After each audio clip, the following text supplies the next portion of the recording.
কোটি টাকার ভিউ, এই ভিউ না আসলে দেখা যাবে না। বান্দরবন আসতে হবে, ঘরে বসে থেকে রিল দেখলে হবে না। আমরা এখন কিন্তু আছি 21 কিলোতে। এই হলো আমাদের চাঁদের গাড়ি। এই গাড়ি থেকে আমরা নেমেছি। এখন আমরা এখান থেকে চলে যাব এই পাহাড়ি পথ দিয়ে।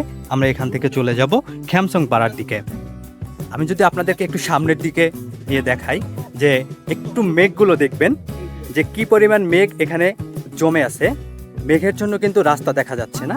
আর যে রাস্তাটা দেখতে পাচ্ছেন, এই রাস্তা দিয়ে কিন্তু আপনার আরো সামনের দিকে যাওয়া যায়। এই হলো মেঘের অবস্থা। এইখানকার অবস্থা যদি দেখেন, পুরোটা পাহাড় কিন্তু মেঘে ঢেকে ফেলেছে। আমি যদি আরেকটু ক্লোজ করে আপনাদেরকে দেখানোর চেষ্টা করি, এই যে দেখুন মেঘ।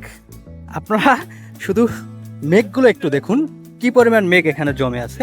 মেঘের জন্য কিন্তু পাহাড় দেখা যাচ্ছে না। এই দিকটাতে কিছু গাছ দেখা যাচ্ছে। আর কোটি টাকার ভিউ, এই ভিউ না আসলে দেখা যাবে না। বান্দরবন আসতে হবে, ঘরে বসে থেকে রিল দেখলে হবে না। বান্দরবন আসতে হবে বর্ষাকালে এসে মেঘ উপভোগ করতে হবে। 1000 টাকার ভিউ, লক্ষ কোটি টাকার ভিউ দেখেন কি মেঘ। আমিও ভাইয়ের সাথে সহমত পোষণ করছি। মেঘের জন্য সবকিছু সাদা হয়ে আছে। আমি যেখানে দাঁড়িয়ে আছি এখান থেকে কিন্তু পাহাড়ের ঢাল নিচের দিকে নেমে গেছে, কিন্তু দেখুন এখান থেকে অল্প একটু দেখা যাচ্ছে, তারপরে কিন্তু সম্পূর্ণ মেঘে ঢেকে ফেলেছে। আর যদি এই দিকটাতে আমি দেখাই, দেখুন সম্পূর্ণটাই কিন্তু মেঘে ঢেকে ফেলেছে।